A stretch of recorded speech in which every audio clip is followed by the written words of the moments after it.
où j'ai le plaisir aujourd'hui d'accueillir Daniel Nicolet et Ludovic Terray de Capgemini. Donc, je vais vous laisser vous présenter, peut-être Daniel. Oui, bonjour. Donc Daniel Nicolet, je travaille chez Capgemini à Lille, dans une division qui s'appelle Insights et Data, une practice spécialisée en fait sur l'analyse de données, les systèmes de données, du BI jusqu'à l'IA et l'infrastructure de données en général. Voilà. Merci. Bonjour Ludovic. Bonjour, donc Ludovic Terré, je suis directeur de l'entité Insight and Data à Lille pour Capgemini, environ 145 collaborateurs et collaboratrices aujourd'hui, et j'entame ma 15e année au sein du groupe, donc une expérience assez large à la fois de delivery, conseil, applicatif, monde offshore, et là et dernièrement autour de la data et l'intelligence artificielle. Très bien. On va très bientôt démarrer notre échange justement sur les activités d'intelligence artificielle chez Capgemini. Avant, peut-être pour tous nos auditeurs qui nous ont rejoints, un petit mot sur la Cité de l'IA. Donc, la Cité de l'IA, c'est une initiative du MEDEF Lille Métropole qui est animée par des entreprises de la région qui ont décidé de s'associer pour aller mettre en commun des pratiques et des retours d'expérience et aussi aller chercher de la compétence autour des sujets d'intelligence artificielle. Aujourd'hui, nous avons notamment 4 groupes de travail. L'un d'entre eux est sur l'IA et l'éthique et les aspects juridiques de l'intelligence artificielle. Un autre est sur la relation entre l'intelligence artificielle des entreprises et celle des laboratoires de recherche, pour la collaboration recherche-entreprise.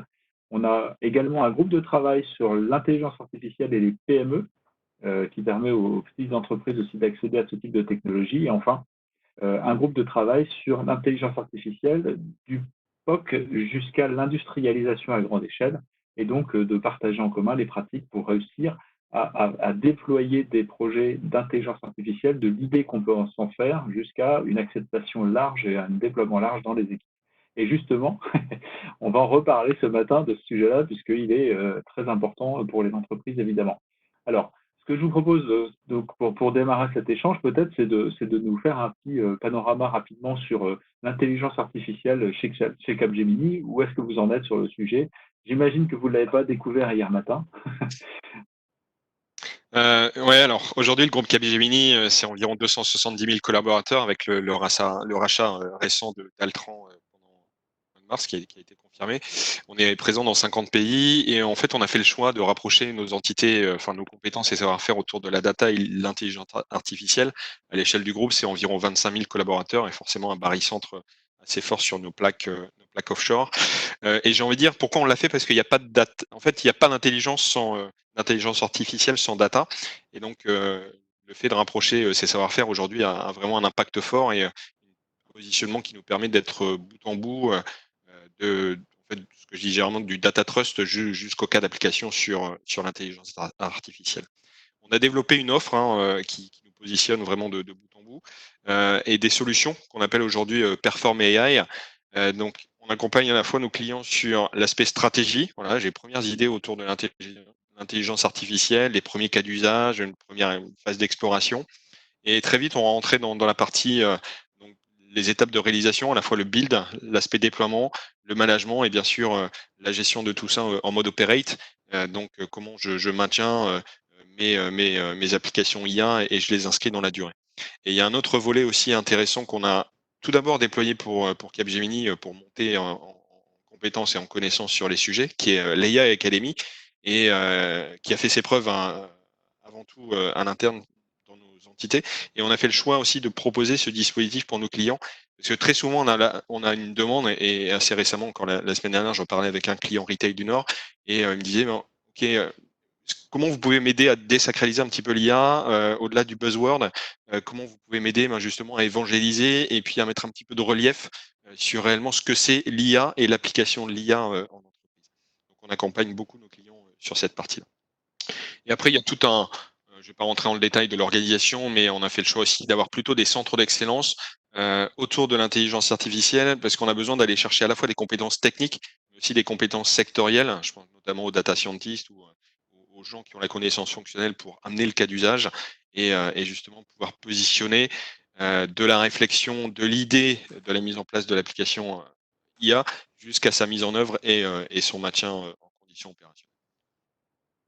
Très bien. Donc, un panel d'activités, j'ai envie de dire, qui est assez large, pas mal d'effectifs qui sont sur ce sujet-là. Alors, peut-être, avant de passer à la question suivante, de préciser pour nos auditeurs que vous avez sur la droite de votre écran la possibilité de poser des questions. Il y a un espace qui s'appelle Q&A, Question and Answer. Donc, n'hésitez pas à poser des questions à nos invités si vous souhaitez voir aborder certains sujets. Et on les prendra évidemment soit au fil de l'eau, soit à la fin de cet échange. Alors, en fait, comme je disais en introduction, je parlais de ce groupe de travail sur le passage d'un POC ou d'une idée jusqu'à l'industrialisation à grande échelle. Et quand on a préparé cet échange, vous m'avez parlé d'une grille que vous avez développée sur le niveau de maturité, en fait, sur l'IA pour les entreprises. Je crois même que vous avez un slide là-dessus, mais ce serait intéressant de le partager, je crois, parce que c'est D'accord. un point qui est vraiment intéressant, Daniel. Oui, oui, je vais partager ça. Alors, confirmez-moi si ça fonctionne. Vous devriez voir mon écran dans une seconde. Parfait, on vous voit. C'est bon? Voilà. Oui, alors, comme vous disiez, en fait, ce qu'on cherche à faire chez nous, et comme l'a expliqué Ludovic avant, c'est vraiment d'accompagner nos clients dès la phase de stratégie, en fait, sur les initiatives IA. En reconnaissant avec eux que c'est des initiatives qui sont forcément transverses, assez disruptives, qui sont fortement liées à la transformation des entreprises. Et donc forcément, il y a des risques et il y a des difficultés qui ne sont pas de l'ordre de ce que les processus habituels de stratégie opérationnelle de l'entreprise peuvent adresser facilement, aussi bien côté informatique, côté métier et côté stratégie. Donc une des choses qui nous a été particulièrement utile, c'est d'aider les clients à comprendre en fait l'évolution et les différents stades d'évolution qu'il peut y avoir dans une initiative IA, et plus largement, je dirais même dans un programme IA, parce que on en parlera un petit peu après, c'est important de le voir comme un programme.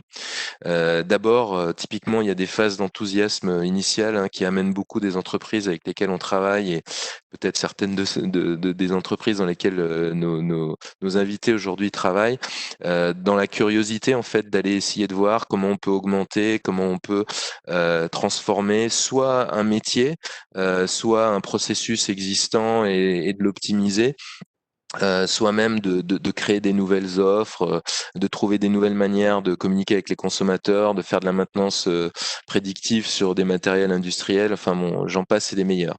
Dans cette phase, en fait, il y a vraiment un avantage à prendre en compte avec les entreprises pour mettre à profit cette exploration et identifier un maximum de cas d'usage, mais aussi, et on verra après pourquoi c'est important, de faire participer les métiers, c'est-à-dire de ne pas voir l'IA seulement comme un sujet technique, comme un sujet de data science ou un sujet informatique.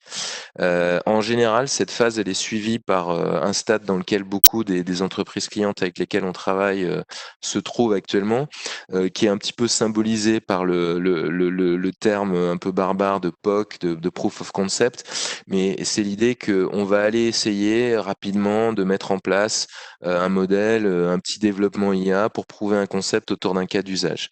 Et ça, c'est relativement peu risqué et difficile à mettre en place, même si c'est parfois difficile de trouver les bons profils et de s'organiser autour de ça.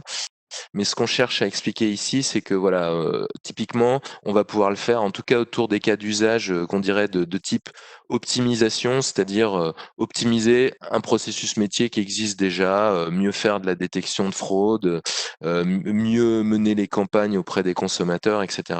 Et puis dans un troisième stade, en fait, on rentre plus dans ce que nous on appelle la transformation, et c'est un sujet transformation qui concerne aussi bien l'instanciation de l'IA elle-même que les cas d'usage et les transformations métiers ou stratégiques de l'entreprise qu'elle adresse, où on va potentiellement d'abord, côté cas d'usage, chercher des sujets qui sont vraiment nouveaux, c'est des sujets originaux et nouveaux qui peuvent par exemple représenter parfois des nouvelles offres de services, une nouvelle manière de s'adresser aux consommateurs, une nouvelle manière de faire la maintenance des équipements industriels. Ça peut évidemment, par ces exemples, concerner toutes sortes de métiers. Et ça, ça peut être particulièrement difficile à mettre en place parce que les risques sont plus importants, les risques analytiques d'abord. On s'engage sur des processus qu'on n'a jamais réellement opérés au niveau métier. mais il faut quand même faire participer les métiers parce qu'il y a une complexité fonctionnelle du domaine de l'entreprise qu'il faut prendre en compte. Et puis évidemment, c'est un investissement qui peut être conséquent. Et puis dans le dernier stade d'intégration, hein, on voit aujourd'hui quand même un certain nombre d'entreprises et d'organisations publiques et autres avoir réussi à intégrer des modèles d'IA, des modèles de data science dans leurs opérations à un niveau industriel. Et là, il y a à nouveau encore beaucoup de challenges importants dont on va parler un petit peu plus dans la slide suivante peut-être, parce que j'en ai deux autres à vous montrer. Ouais, parce que la question que je voulais poser et qui est intéressante, je pense, pour tout le monde, c'est de se dire là, enfin, je pense que ces étapes de maturité, on les a tous à peu près en tête, mais on constate pourtant qu'il y a des entreprises qui n'arrivent pas à transformer d'une étape vers l'autre, et peut-être qu'il y a des raisons que vous avez identifiées par rapport à ça.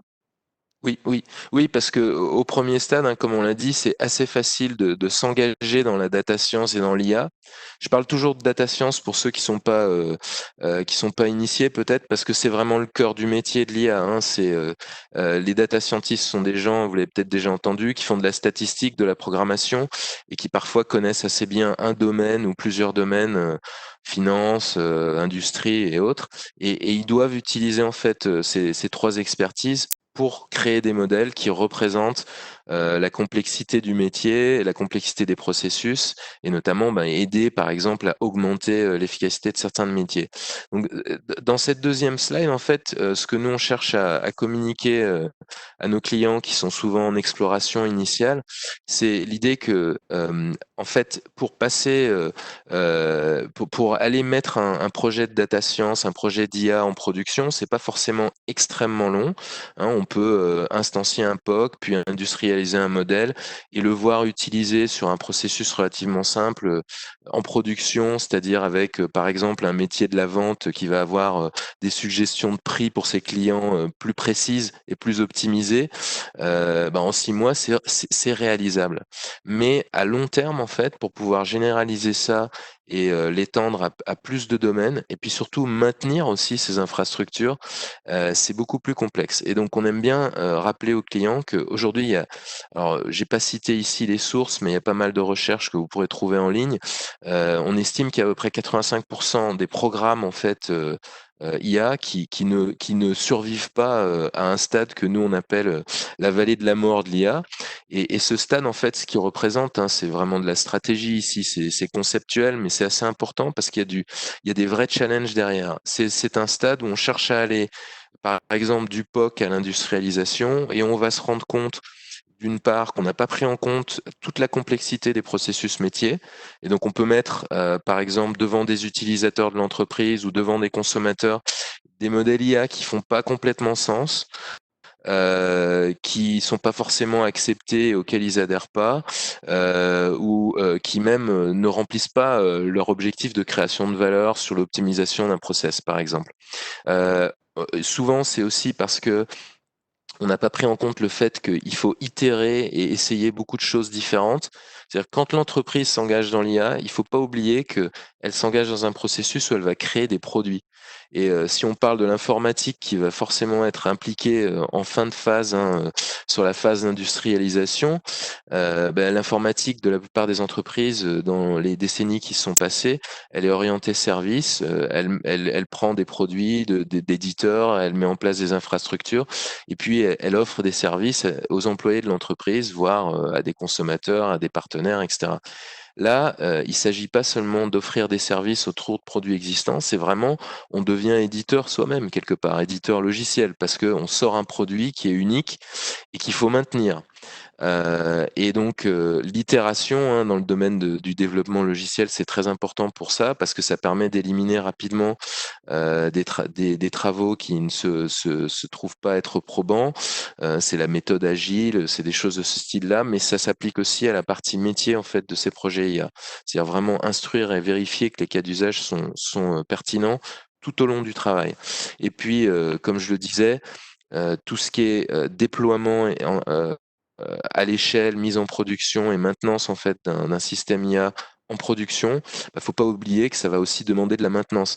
quand on entraîne un modèle de machine learning autour de données à une date X, il ne faut pas oublier qu'à Y, dans 6 mois, les données auront peut-être changé, le marché a peut-être changé, les composants de la machine sur laquelle on fait de la maintenance prédictive sont peut-être plus les mêmes. Et donc ça va être un coût qu'il faut prendre en compte aussi. Donc c'est Tout à fait. important. Oui. Ce que je voulais juste commenter, c'est que justement dans le groupe de travail de la Cité de l'IA, dont vous faites partie d'ailleurs, hein, qui travaille de ce sujet-là, c'est vraiment un constat qui a été fait par beaucoup d'acteurs, c'est que démarrer les opérations, avoir des idées, c'est relativement facile. Mais une fois qu'on a déployé, faire adhérer les utilisateurs, maintenir et continuer à faire progresser le système et à rester adapté à chaque contexte, c'est vraiment là qu'est le sujet sur lequel les Ouais. entreprises doivent se concentrer aujourd'hui pour réussir à long terme. C'est ça. C'est là qu'est le risque, et c'est là qu'on voit aussi la réelle échelle d'investissement que ça peut représenter. Donc il faut pas oublier en fait de prendre en compte ces périmètres-là, même s'il existe des méthodes pour optimiser tout ça. Donc j'avais une autre slide hein, qui parle un petit peu de ça. Je vais peut-être passer à ça, Manuel. Oui, tout à fait, bien sûr. Voilà, donc en fait, cette dernière vue, hein, c'est un peu le démarrage de ce que nous, on recommande à des clients qui rentrent dans l'IA pour la première fois. Je pense que Manuel sera d'accord, étant du domaine aussi, on voit pas mal des pratiquants hein, de notre métier reconnaître ce type d'approche comme étant vraiment salvatrice, essentielle. C'est pas juste du nice to have pour faire un anglicisme, c'est du must have. Il faut prendre en compte ce type d'approche. L'idée, hein, évidemment, c'est orienter agilité, c'est-à-dire que on peut dire que c'est de l'agilité, du lean ou de l'innovation. C'est-à-dire qu'on va très, très rapidement essayer de faire collaborer tout un tas de métiers différents autour d'un projet IA et s'assurer en fait que de manière itérative, on élimine très rapidement les pistes qui vont pas être probantes. La manière dont on le fait typiquement sur des nouveaux projets, c'est qu'on propose en fait une phase d'1 mois où on va être beaucoup sur la partie idéation et le travail avec les métiers, sur l'analyse technique, mais plutôt des prérequis de l'IA. Donc par exemple l'analyse des données qu'on va utiliser dans le travail de data science pour s'assurer qu'elles sont en qualité, qu'elles sont complètes, qu'elles sont suffisamment profondes, qu'elles sont documentées, que les métiers avec lesquels on va travailler les comprennent. Et ça, je dirais, c'est un point très important. Hein. Souvent, les données telles qu'on les connaît dans une entreprise et telles, par exemple, qu'elles sont utilisées pour faire du décisionnel, c'est pas toujours suffisant pour faire de la data science. Et c'est quelque chose qu'il faut instruire. Et puis, le plus important, c'est d'identifier un maximum de cas d'usage. Et l'idée, en fait, ici, c'est de faire collaborer des data scientists, au moins quelques experts data scientists qui peuvent apporter une lumière analytique sur les possibilités qu'offrent les statistiques avancées de l'IA pour découvrir des informations, prendre des décisions, faire des recommandations, prédire des événements, etc.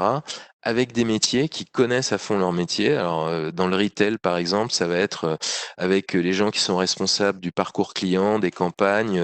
Dans une autre industrie automobile, ce sera peut-être des gens du R&D qui travaillent sur les nouveaux moteurs, etc., etc. Pour faire des hypothèses. Et le mot hypothèse est important parce que tout dans l'IA est sous forme d'hypothèse pendant la partie mise en place. On essaye beaucoup de choses différentes qui s'avèrent pas toujours être probantes. Et dans cette première phase, l'idée, c'est de vraiment instruire ce qu'on décide de garder, de ne pas garder à la lumière de la totalité des cas d'usage qu'on a considérés, la manière dont on les a priorisés, également à la lumière des données disponibles dès ce stade. Et donc, une fois qu'on a priorisé un certain nombre de cas d'usage qu'on estime être prometteurs, d'en prendre plusieurs, c'est important de le dire, pour aller les instancier sous forme de prototypes. Hein, donc, faire une découverte plus complète de la compréhension du cas d'usage qu'on est en train d'essayer de modéliser, et puis commencer à construire des modèles, les tester, les valider, etc. Voilà. Et puis, Ok. ça, c'est un processus qui s'arrête pas. Évidemment, le tuyau peut continuer à faire ce genre d'itération au cours du développement. Voilà. Très bien. C'est vraiment très intéressant et je pense que c'est des sujets sur lesquels sont beaucoup d'entreprises aujourd'hui. Et donc, ce que vous présentez, ça me donne une bonne vision en fait de l'expérience que vous avez accumulée. Mais et je me tourne un peu vers vous maintenant, Ludovic. Mais est-ce que vous avez peut-être des exemples de réalisation concrète avec des entreprises où justement on a eu ces différentes étapes qui se sont déroulées? Très bien. En fait, aujourd'hui, on en a je vais en prendre 2, hein, présélectionner 2. Il y en a un qui concerne Eramet, qui est un métallurgiste et je cite le client parce que le témoignage est disponible aussi sur notre portail. Et dont le métier, c'est, d'élaborer et transformer des alliages à forte valeur ajoutée, majoritairement pour l'aviation et la technologie de pointe. Et on les a accompagnés, ce client, industriel sur la mise en œuvre d'une application IA vraiment cœur de business. Et ce qui a marché, en fait, c'est la mise en œuvre d'un dialogue entre la DSI, les data scientists, à la fois les métallurgistes et aussi tout un écosystème de start-up. Parce que nous, on a apporté le sujet IA, mais après un certain nombre d'applications industrielles étaient nécessaires et donc on s'est appuyé aussi sur d'autres partenaires. Et donc on a collaboré tous ensemble autour de la donnée pour répondre à la demande du client. Et la demande, elle était comment je valorise l'ensemble des données de mes hauts fourneaux sur tout l'historique de données que j'ai stocké pour, via des solutions de machine learning et une application IA, venir proposer, lorsque je vais faire le procédé pour créer l'alliage, venir proposer donc quel est le meilleur procédé que je dois réaliser, donc un ensemble de mélanges avec des alliages et aussi des solutions chimiques, etc., ben pour avoir la meilleure solution et avoir le meilleur produit. Et en fait, le ROI qu'on a sur cette conduite de procédés dans l'industrie métallurgique, c'est avant tout la qualité. Donc, l'application IA vient renforcer la qualité de l'alliage qui est produit et notamment pour cette gamme de produits qui est sur des industries très particulières et aussi sur la consommation de matières premières. Donc là, c'est vraiment un cas très concret. Je suis parti des data, je les ai consolidés, j'ai injecté ça dans une application IA et j'ai une application au quotidien dans la conduite de mes procédés pour la métallurgie. Le deuxième exemple que je vais prendre, qui fait malheureusement un petit peu moins l'actualité en ce moment, mais on est en train de reprendre, c'est pour un croisiériste. Et là, la confidentialité, on ne peut pas citer quel est le croisiériste concerné. Et on a développé une application IA là basée sur la détection et la reconnaissance faciale. D'ailleurs, c'est peut-être un bon sujet après pour certaines questions que l'on aura. Et qui visait, donc on voit bien l'échelle d'un paquebot de croisière avec un ensemble de passagers et puis de personnel d'équipage. Et donc le système vient détecter les visages et vient interpréter quel est le niveau d'émotion des passagers dans certaines zones. Et ces éléments-là sont utilisés pour capter soit l'insatisfaction ou la satisfaction des passagers sur le bateau. Et le ROI qui a été recherché par la compagnie et le croisiériste, c'était avant tout d'augmenter, transformer l'expérience client dans ce type de voyage, parce qu'on connaît tous et c'est quand même un marché hyper concurrentiel, et aussi de pouvoir réallouer les équipages, donc le positionnement des équipages en fonction des zones où il y avait peut-être un peu plus d'insatisfaction détectée et pouvoir apporter plus de services personnalisés et plus d'aide à guider les passagers dans le bateau. Donc ça, clairement, c'est une mise en application et je pense que très concret, parce qu'on voit bien, nous aussi, clients de vacances, etc., voir réellement quel est le niveau d'application de ça. Merci pour ces exemples. Juste si je peux me permettre de commenter, donc déjà, ça démontre qu'il y a des applications d'intelligence artificielle qui apportent déjà aujourd'hui des bénéfices à des entreprises. Et puis, à chaque fois, vous avez parlé du ROI, et effectivement, l'intelligence artificielle, c'est pas pour se faire plaisir, c'est pour aller chercher des résultats business. Là, je trouve particulièrement frappant l'exemple métallurgique où là, on va réduire les matières, donc il y a aussi un impact environnemental, il y a un impact sur la productivité et évidemment sur les coûts. Donc, c'est des très, très beaux exemples, effectivement, de ce que ça peut permettre pour les industriels. Daniel, je me tourne vers vous à nouveau. Vous aviez également un exemple, je me souviens quand on a préparé cet échange, qui était intéressant. Oui, c'est ça. Alors, j'espère que vous m'entendez. Il y a un petit peu de bruit derrière moi aujourd'hui. Donc, en fait, oui, un exemple sur lequel moi j'ai travaillé récemment, qui est dans l'industrie automobile, hein, sur lequel je travaille encore chez Capgemini. Donc, c'est un projet en fait de maintenance prédictive. Alors, le sujet de la maintenance prédictive, hein, comme on peut s'en douter, c'est notamment de détecter des pannes. Il y a un certain nombre de sous-sujets autour de ça. Dans notre cas, c'est ce qu'on essaye de faire. Sur des véhicules électriques en particulier, dans un environnement chez ce constructeur automobile où aujourd'hui, en fait, il y a très peu en fait de maintenance prédictive. Il n'en a jamais réellement été mis en production. Il y a les premiers véhicules connectés en fait qui arrivent sur le parc et la gamme automobile de ce constructeur. Et donc il fallait tout prendre un peu à zéro, hein, comme on le mentionnait dans les slides que j'ai montrés tout à l'heure. Donc on a travaillé en fait sur les hypothèses de notre client initialement pendant à peu près 6 mois. Et ce qu'on a pu voir en fait, c'est que d'une part, un des gros challenges, c'était que la donnée existait, elle était assez riche, mais finalement très peu connue par cette entreprise. C'est-à-dire que connaître les données en détail, ça peut vouloir dire, par exemple, dans le cas d'un projet de maintenance prédictive, d'être capable de dire quelles sondes il faut regarder pour comprendre le comportement d'une batterie, d'un système de charge, d'une cellule d'une batterie de traction sur un véhicule électrique. Et évidemment, sur des nouveaux systèmes comme ça, on n'a pas toujours cette connaissance métier qui existe. Donc on a allié des experts métiers en fait du domaine des véhicules électriques à notre projet pour être capable de remplir cet écart. Et aujourd'hui, on est en train de commencer à faire les premières prédictions en fait de panne sur ces systèmes. Mais je dirais que les leçons les plus importantes que notre client d'ailleurs de manière enthousiaste me reconnaît avec nous, qu'on a tous appris ensemble sur ce projet, c'était que c'est un travail beaucoup plus collaboratif que ce qu'ils avaient imaginé, parce que, comme je le disais, on fait des hypothèses, on construit des modèles, on les valide au fur et à mesure. Il y a un gros projet, il y a un gros travail aussi de standardisation, de travail sur les données, la qualité des données initiales qui peut être assez long. Et que pour aller jusqu'à l'industrialisation, ben, aujourd'hui, évidemment, comme on commence à préparer cette phase-là avec eux, en tout cas son planning, bah, il faut faire intervenir l'informatique, par exemple, dans une entreprise où typiquement elle n'a pas l'habitude de publier des nouveaux produits. Donc voilà, il y a tout un tas de processus et d'aspects opérationnels qui peuvent être des challenges, mais par contre, clairement, les cas d'usage sont multiples et les cas d'usage au fur et à mesure d'un projet comme ça, ben, on les découvre aussi. Et donc quand on découvre qu'on est capable de faire, par exemple, des prédictions sur des pannes d'un véhicule électrique et qu'au même moment, cette entreprise automobile change son modèle, comme la plupart, vers la location, la gestion de parc automobile, plus que la vente directe aux consommateurs. Hein, c'est un peu le modèle qui se profile pour l'avenir. D'être capable de faire la maintenance d'une manière prédictive, ça a une importance vraiment importante, plus que pour le consommateur lui-même, même pour leur métier et la manière dont il va évoluer. Voilà. D'accord. Non, non, très intéressant. Et effectivement, je pense qu'un des points clés aussi dans ces projets, c'est la collaboration entre les data scientists et les gens du métier. Et puis aussi d'avoir un sponsoring très fort un peu des leaders de l'entreprise pour embarquer un peu les différentes équipes. On en avait Oui, parlé, oui, hein, c'est pour ça que je me oui, permets de oui. compléter.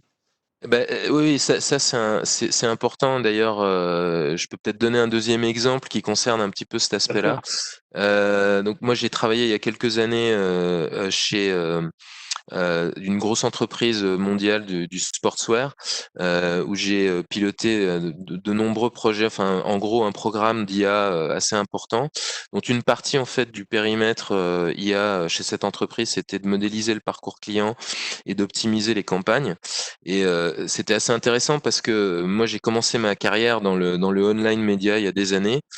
Et donc j'avais été témoin de la naissance de concepts comme le one-to-one marketing, des choses qui étaient à la mode au début d'Internet, quand on commençait à entrevoir les possibilités du e-commerce et de l'interaction avec les consommateurs à l'échelle et d'une manière très adaptée à chaque cas, à chaque consommateur, à son parcours, etc. Et évidemment, aujourd'hui, avec les outils IA et les outils data qui existent, ça devient possible. Ça a été largement quand même assez difficile jusqu'à maintenant. Et alors, ce qu'on voit en fait dans cet exemple pour moi, ce qui a été marquant, c'est de voir en fait l'ampleur des investissements puis des risques pris, et de voir en fait ce qui a permis à cette entreprise qui est dans un marché assez concurrentiel, hein, dans le sportswear, il y a plus d'une marque. euh, avec en face un certain nombre de concurrents qui eux-mêmes investissaient lourdement autour de l'IA, autour des applis mobiles, autour de la digitalisation de tout leur parcours client, mais qui n'avaient pas forcément impliqué en fait le management au plus haut niveau et pas toujours à l'endroit où on s'y attend, c'est-à-dire pas seulement le CMO, le directeur marketing de l'entreprise, mais aussi la direction de l'informatique par exemple, pour que au moment où on passe à l'industrialisation, on soit capable de mettre en place en fait des modèles industrialisés avec des interfaces pour les métiers, pour les consommateurs, qui permettent réellement d'obtenir la valeur qu'on en attend. Et aussi, un dernier point là-dessus, c'est les surprises. Hein, dans le cas de cette entreprise, deux surprises un peu marrantes et je pense qui en disent long sur l'IA.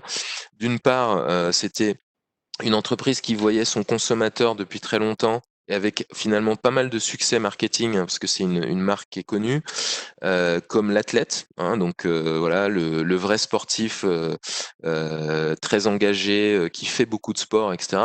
Et ils se sont rendus compte, en fait, en segmentant et en modélisant la clientèle et son parcours, qu'une très grosse partie, en fait, de leurs clients dans leur marché domestique étaient finalement plutôt des mamans qui aiment bien porter des baskets parce que c'est confortable quand on pousse une poussette, qu'on trimballe des courses, etc. Donc ça a changé en fait leur perspective sur un certain nombre de choses. Ça ne veut pas dire que la maman a pas envie de se voir comme athlète, mais bon, ça c'est une autre question qu'on laisse au marketing. Euh, et puis une autre chose étonnante, comme c'est une entreprise qui a des applis mobiles et dont des applis comme un certain nombre de running, hein, pour ceux qui font de la course à pied, ben, on s'est rendu compte qu'on était capable de prédire sur des historiques de données par le nombre de kilomètres parcourus quand un athlète allait probablement changer de chaussure, simplement par usure. C'est-à-dire que voilà, donc ça c'est tout l'aspect un peu effrayant parfois de l'IA, mais qui peut être très utile s'il est utilisé de manière intelligente et en respectant éthiquement la vie privée des utilisateurs, quoi. Voilà. C'est ce que j'allais dire, c'est un sujet qui est parfois un peu clivant, c'est-à-dire qu'en tant que consommateur, c'est vrai qu'on adore avoir des offres personnalisées qui répondent exactement à ce qu'on cherche parce qu'on est tous un peu feignants et ça nous fait gagner du temps quand on recherche des choses. Et puis, on a l'impression qu'on pense à nous et c'est vraiment le cas. Mais d'un autre côté, il y a ce sujet de la vie personnelle, de la protection de la donnée personnelle. Alors, c'est un sujet qui est important et qu'il ne faut absolument pas négliger dans l'IA. Et je me tourne peut-être vers vous, Ludovic, pour voir comment vous, chez Capgemini, vous avez appréhendé ces sujets-là justement d'éthique, de respect de la vie privée, de protection des données. Très bien, ouais. C'est pas le sujet qu'on a abordé en priorité parce qu'on a avant tout un réflexe solution. Donc, les premiers cas d'IA, on s'est plutôt concentré sur la solution et c'est vrai que ces peurs sont apparues un peu plus tard et elles étaient présentes, hein, parce qu'il y a dès qu'on a un sujet qu'on maîtrise pas et puis qui dit intelligence artificielle avec tout ce qu'on peut voir dans les séries et puis dans les films, hein, forcément, ça peut paraître un peu très science-fiction parfois. Et on va pas se dire on va borner l'intelligence artificielle parce qu'on pourrait se dire finalement c'est peut-être plus de l'intelligence artificielle, mais on a besoin d'encadrer son potentiel. Et quand je dis ça, ça veut dire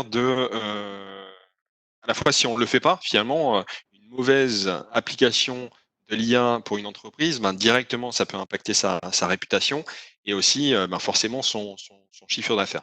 Donc on va plutôt parler, et la notion, il y a beaucoup d'articles qui paraissent là-dessus et beaucoup de rédactions, c'est une IA de confiance. Donc qu'est-ce que c'est une IA de confiance? C'est forcément l'IA va transformer la relation entre les gens et la technologie. On le voit bien parce qu'on l'utilise et justement ça fait apparaître ce sujet d'éthique. Quelle est l'éthique de l'IA? Et on doit mettre cette question d'éthique au cœur de la stratégie, comme je l'évoquais tout à l'heure, donc très en amont. Euh, je vais déployer une application IA, une stratégie IA au sein de mon entreprise. Quel est le niveau d'éthique que je vais positionner sur ces applications IA? Et ça peut venir aussi des valeurs même de l'entreprise, de son historique. Donc il n'y a pas de solution d'une même entreprise à une autre. Voilà, chaque stratégie autour de l'éthique va être complètement différente. Et un peu comme on le fait sur la sécurité désormais, qui était même chose, hein. Lorsque la cyber est apparue, c'était pas forcément le sujet qu'on gardait en priorité. Mais au même titre qu'on fait security by design, aujourd'hui, de faire dans l'application IA de l'ethics by design, très en amont et en stratégie.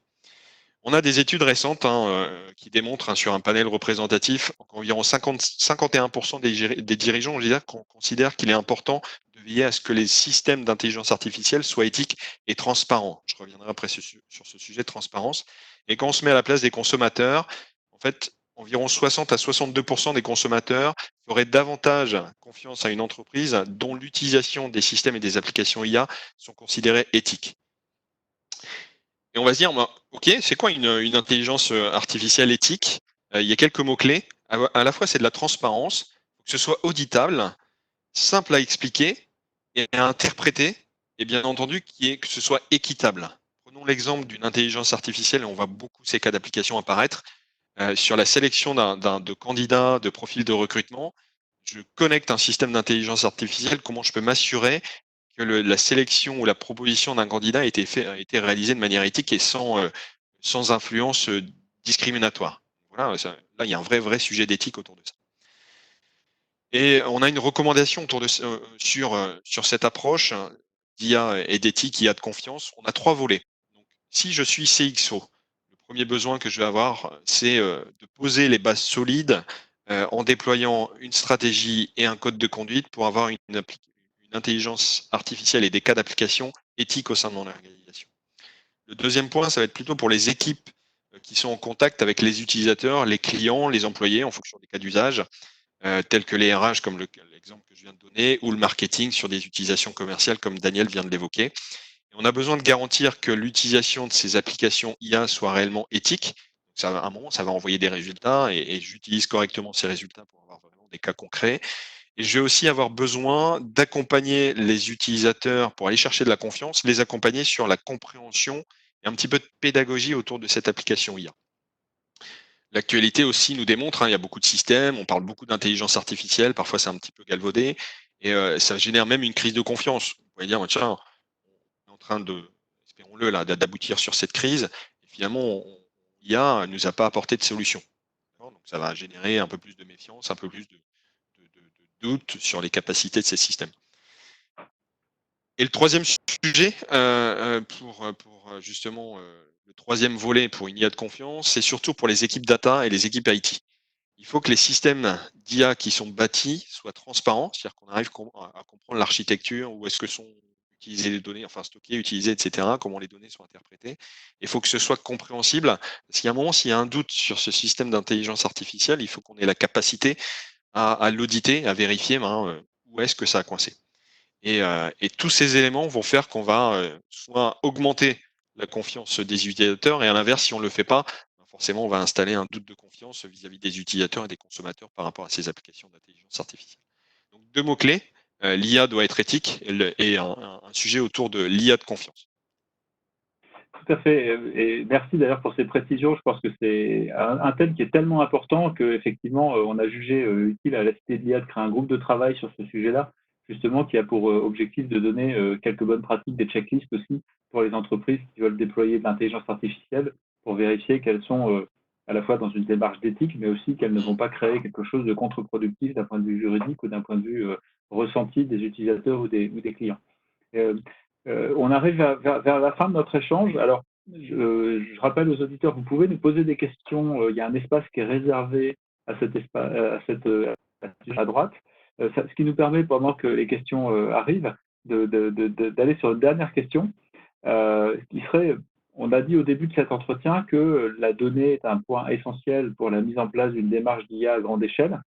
En quelques mots, quelles seraient vos recommandations aux entreprises, justement, pour se structurer en termes de données? Je me tourne plutôt vers Daniel, je pense, pour cette question-là. Oui, alors je m'excuse, je ne sais pas si la connexion est bonne. Faites-moi signe si c'est pas suffisamment bon parce que j'ai un peu du mal à vous entendre.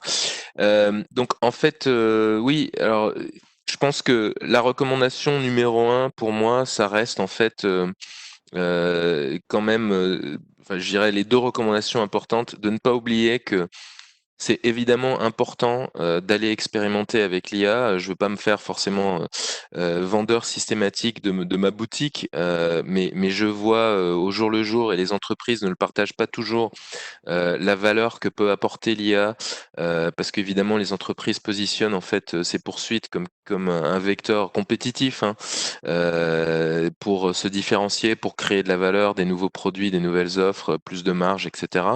Mais de notre point de vue de prestataire, comme d'autres dans notre industrie, on voit bien que dès aujourd'hui, il y a beaucoup de création de valeur possible. Donc tout ce qu'on peut dire aujourd'hui sur attention, voilà ce qu'il faut mettre en place, quels sont les investissements significatifs que ça représente, il faut le prendre en compte, mais je pense qu'il existe des méthodes pour s'engager quand même pas à pas et ne pas rester à l'extérieur de l'opportunité que ça représente. Et puis la deuxième partie pour moi qui est vraiment la plus importante, c'est qu'au maximum, il faut essayer d'engager la direction, le management, le COMEX des entreprises le plus et le plus tôt possible dans ces initiatives. Parce que il n'y a aucun doute aujourd'hui que il n'y a pas beaucoup d'industries où l'IA, une fois qu'elle est appliquée à un métier, à un processus métier, ou qu'elle permet de créer des nouvelles approches pour la création de valeur, des nouveaux produits, des nouvelles business lines, etc.,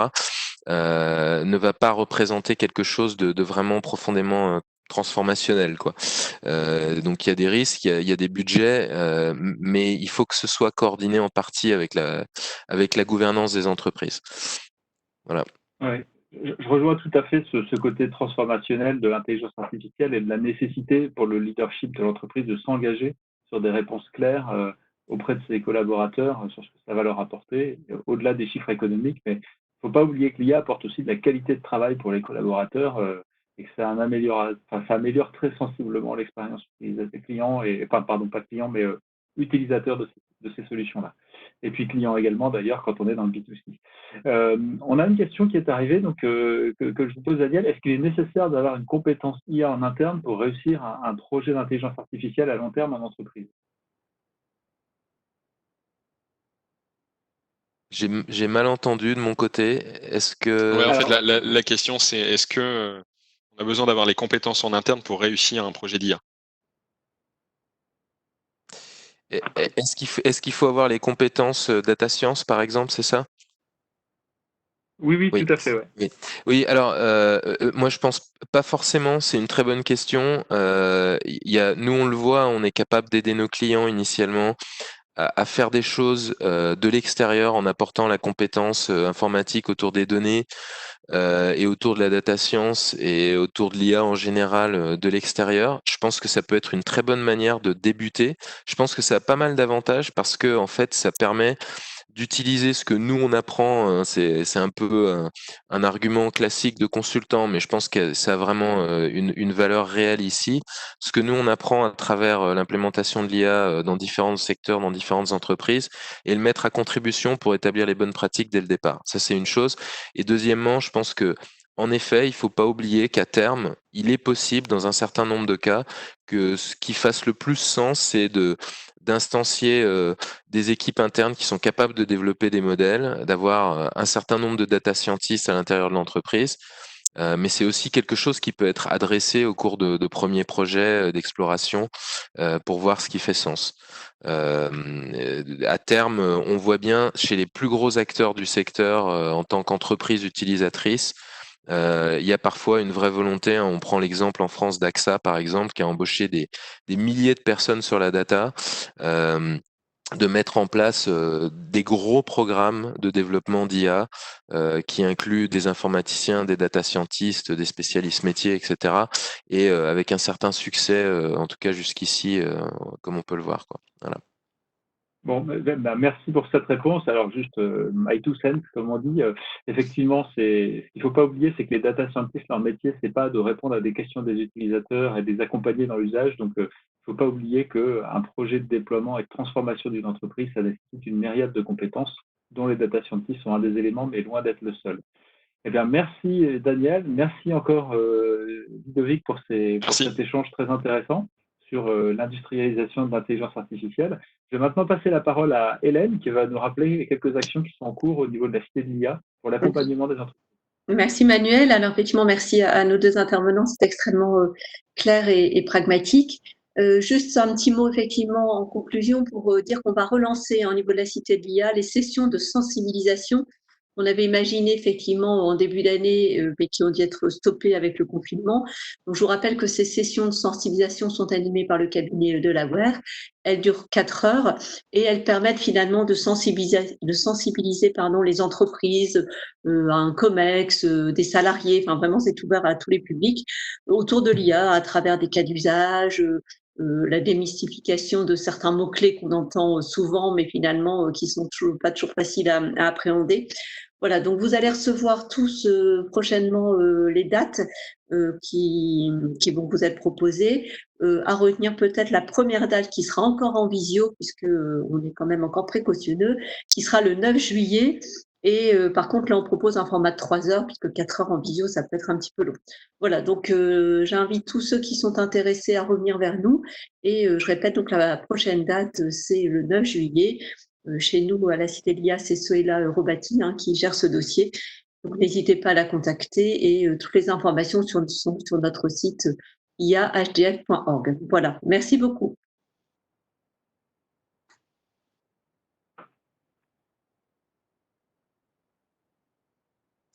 Alors, on n'entend plus Manuel. Manuel, tu nous entends? Ça y est, me C'est revoilà. bon, voilà, J'ai une petite parfait. coupure de réseau. Exactement. Eh bien, c'est simplement pour reprendre la parole, pour remercier à nouveau tous nos auditeurs, pour remercier Daniel, Ludovic, et puis toi également, Hélène et Yolène, pour cet échange. Et puis, je vous souhaite à tous à très bientôt sur un nouveau Time Break IA. Merci, bon appétit à tout le monde, à bientôt. Merci, très bonne journée. Merci à vous, bonne journée.